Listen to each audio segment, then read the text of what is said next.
நம் கர்த்தராகிய இயேசு கிறிஸ்து இந்த உலகத்துல எப்படி வாழ்ந்திருக்காரு அப்படின்னா, அவருடைய உச்சந்தலையில இருந்து உள்ளங்கால் முழுவதும் வல்லமை உள்ளவராகவே வாழ்ந்திருக்காரு. இதற்கு ஒரு சில எடுத்துக்காட்டுகள் பாருங்க. அவருடைய ஜெபத்துக்கு அதிக வல்லமை இருந்திருக்கு. அதுக்கு எக்ஸாம்பிள் தான் கானா ஊர் கல்யாணம். 5 அப்பங்களும் 2 மீன்களும் 5000 பேருக்கு போஷித்த கதை.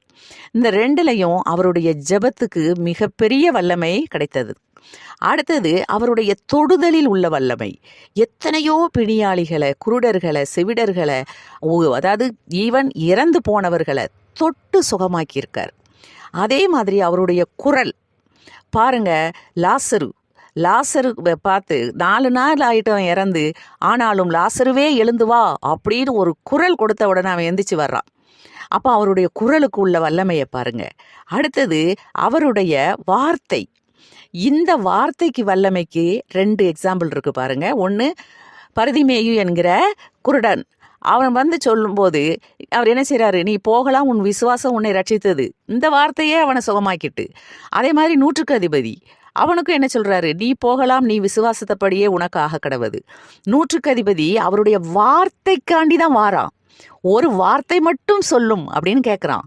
அப்போ அந்த வார்த்தைக்கு உள்ள வல்லமை எவ்வளோ அருமையானதா இருந்திருக்கு. அடுத்தது அவருடைய கோபத்துக்கு கூட வல்லமை இருந்திருக்கு பாருங்க. காற்றையும் கடலையும் அதட்டுறாரு கோபத்தில், அது அப்படியே பணிஞ்சிருது. அதே மாதிரி பிசாசுகளை அதட்டி கோபப்பட்டு வெளியேற்றுறாரு.